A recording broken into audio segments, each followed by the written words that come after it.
আসসালামু আলাইকুম। আজ দেখাবো ঘরে তৈরি ভ্যানিলা ফ্লেভারের ফালুদা।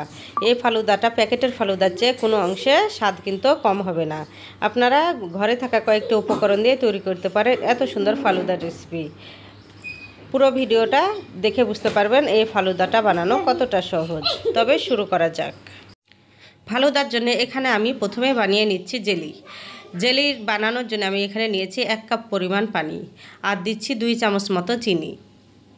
কেউ চাইলে এই জেলি বানানোর রেসিপিটা আপনারা স্কিপ করতে পারেন। আর দিচ্ছি 1/2 চামচ মতো আগার আগার পাউডার। আর আমি রেড কালার করার জন্য এখানে নিচ্ছি ফুড কালার 1 ফোঁটা। এখন ভালো করে চিনির সঙ্গে মিশিয়ে দিচ্ছি। এই জেলি বানানোটা খুবই সহজ।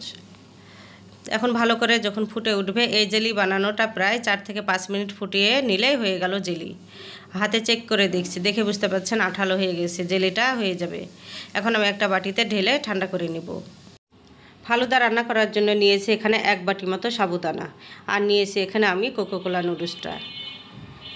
এখন এই কোকোকোলা নুডলসের আমি মাছ বরাবর ভেঙে নিব।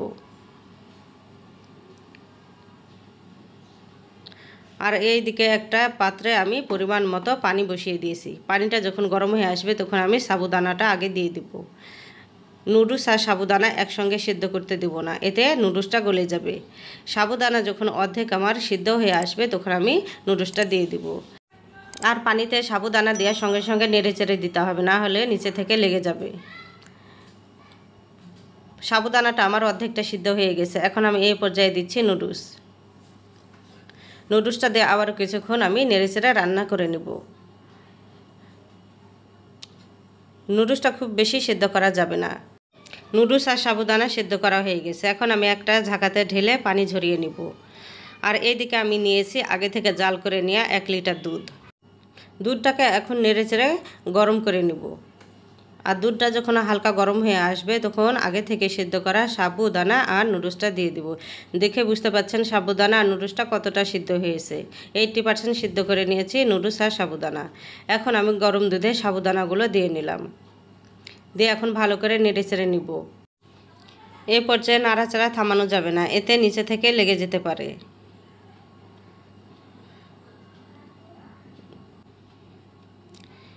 এ পর্যায়ে দুধে বলক চলে এসেছে। এখন ভালো করে ফুটানো হয়ে গেলে আমি এখানে দিয়ে দেব পরিমাণ মতো চিনি।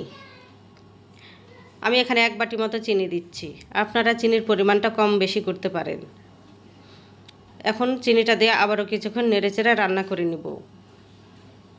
চিনিটা থেকে আবারও পানি কাটবে, সেজন্য আবারও কিছুক্ষণ রান্না করে নিব। তারপর এখানে দিচ্ছি কিছুটা কিশমিশ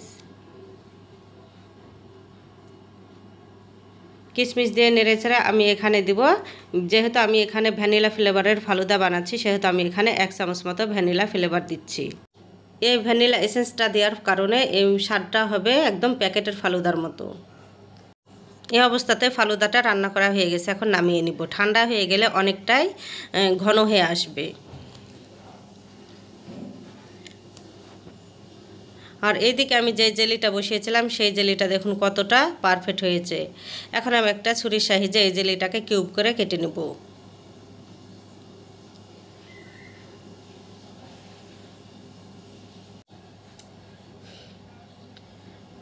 জেলিটা আমার কিউব করে কাটা হয়ে গেছে। দেখে বুঝতে পারছেন কতটা সুন্দর হয়েছে জেলিগুলো। ঠান্ডা হওয়ার পরে দেখুন ফালুদা কতটা ঘন হয়ে গেছে। এই পর্যায়ে এই ফালুদাটা খেতে এমনি মজা লাগে। তারপর কেউ চাইলে এখানে ফলও দিতে পারেন। আমি আমার বাচ্চাদের জন্য এখানে কিছু ফল অ্যাড করছি। হাতের কাছে যে ফলগুলো ছিল সেগুলোই দিচ্ছি আঙ্গুর ফল, দিচ্ছি অ্যাপেল আর দিচ্ছি এখানে কিছুটা তরমুজ। এখন ভালো করে ফলের সঙ্গে আমি ফালুদা মিক্স করে নিচ্ছি।